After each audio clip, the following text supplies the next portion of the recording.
All right, so from the top view, I'm going to hold down D as in dog, V as in Victor, and snap it to the right side.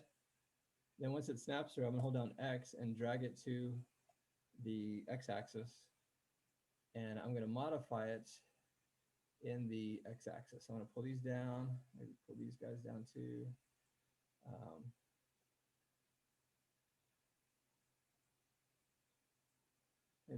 Maybe I'll scale these together just for the sake of time.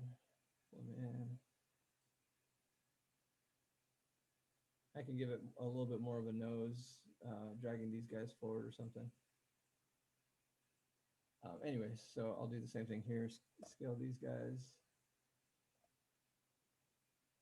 And maybe I'll give it a little bit of a tail also. I'll pull these guys back a little bit, something like that.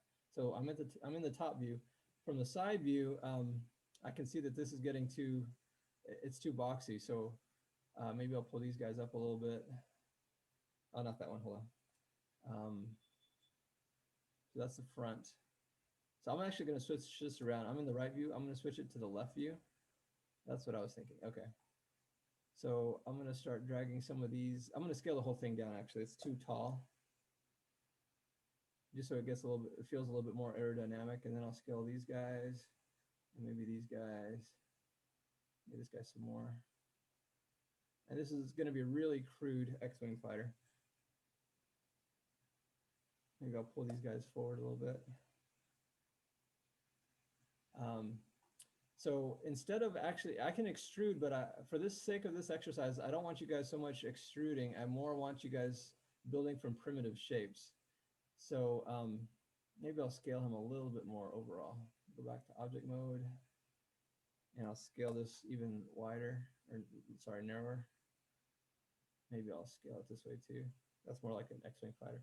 So the ideal thing would be, like I showed you guys how to make glasses. I would bring in a picture of an X-Wing fighter and actually model to it, a front view and a side view, maybe a top view. That would probably have been the best thing.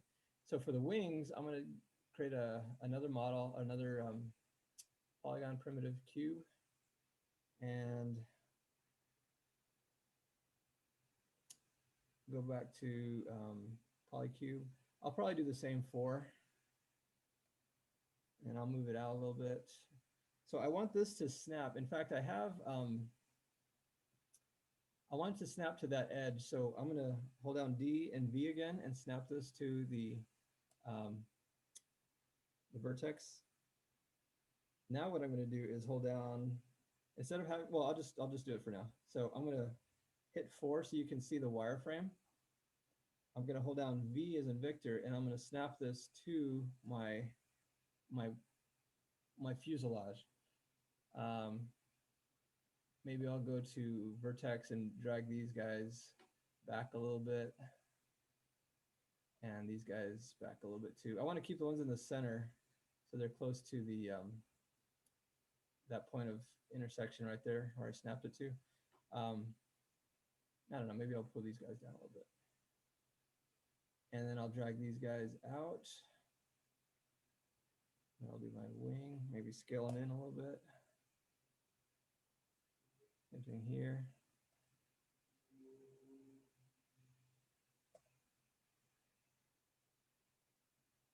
Maybe I could pull these guys back. And then so in the top view it looks pretty good, but in the side view you can see that it's way too tall. This is a wing, so I need to scale this down. And we're gonna make it pretty skinny. And then in the side view, I'm also gonna hit 4 so I can see the wireframe, and maybe I'll snap it to, I'm holding down V. Oops. There you go, so I snapped it there. Actually, I'm not gonna snap it, I'm just gonna drag it down because I want one just right underneath it. So from the front view, go back to I want to go to the front view. And I know this doesn't look much like an X-Wing fighter, but I'm going to change the center pivot of this again.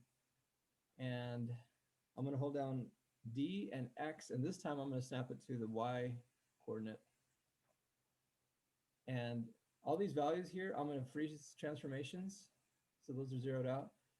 With those frozen, I'm going to hit Control D as in dog. And I just duplicated it. And then I'm going to scale in the negative X. Oh, sorry. Probably negative, let's see, negative Y maybe. There we go. So I just dropped another wing right underneath this. So let's look at what it looks like in the perspective view. So again, super crude X-Wing fighter. But the nice thing is I can start, if I wanted to, I can open these up like an X-Wing fighter. But the main thing that Drew wanted me to show you, once I, and of course I could put out the cannons and put some blasters back here, whatever. But the important thing is, go back to the top view. Just like I scaled this in the -1. Oh, sorry, I forgot. I need to, after I've scaled it in the -1, I also need to freeze its transformations. Modify, freeze transformations. All right. And then I'm going to go to the top view and take this, yeah, freeze transformations here. And I'm not really going to name them yet because I'm going to combine them. And that name, every time you combine them, the name goes away. And also the layers, if you put it on a layer and you combine them, then that layer goes away and you have to reassign a layer. So I'm going to hit Control D. Oh, sorry. Control D. And then -1 in the X. So there's my, now I can't just hit, if I hit Control D and it's gonna mirror it across this, the vertices instead of the axis. So once again, I'm gonna change the center pivot to the middle there and then hit Control D and then make that -1. Same thing with this, oh, at the bottom, I'm gonna make sure I grab the right one. And top view, Control, or I'm sorry, X. I'm holding down D and X to snap the center pivot. And now I hit Control D and then -1. Now I look at from the perspective view and I have my 4 wings and my body. And again, this is a really bad X-Wing fighter. I'm not, I'm just going for speed here. So if I scale these, well, that's not what I wanted to do. I'm going to scale these just in position. I'm going to give it, I don't know, value of rotate around the Z axis. So let's say I'm going to make these all like 7 degrees. And of course you can animate these.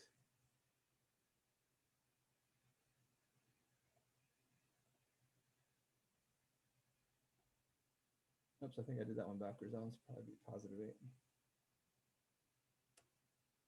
And this one's negative. There we go. So let's say that's my completed X-Wing fighter. It's made of 1, 2, 3, 4, 5, 6. And I really probably wouldn't even make this out of 2 pieces, but just for the sake of showing the mirroring. And then I would take all these guys, I'd say mesh, combine, and they're one object now. So you can move that around. And again, you can see that as one object, it's called P-cube7. And if we look at the graph editor, or sorry, the hypergraph, it's made of all these pieces here. Anyways, so that's a very quick and dirty way to start your modeling. And that's kind of the idea that I want you guys to run with, is just keep your model super simple. You're not really deleting or adding extra edge loops. I mean, you can add edge loops because I showed you that, but I don't want you to kill yourselves trying to do a super realistic model at this point. I want you guys more to focus on getting through modeling, then rigging, then animation, lighting, so we can really focus on story. So I'm going to go ahead and end the video there. Did you have any questions before I finish? Because it's already 5:42. No, that was good. Okay. Awesome. So I'm going to stop recording.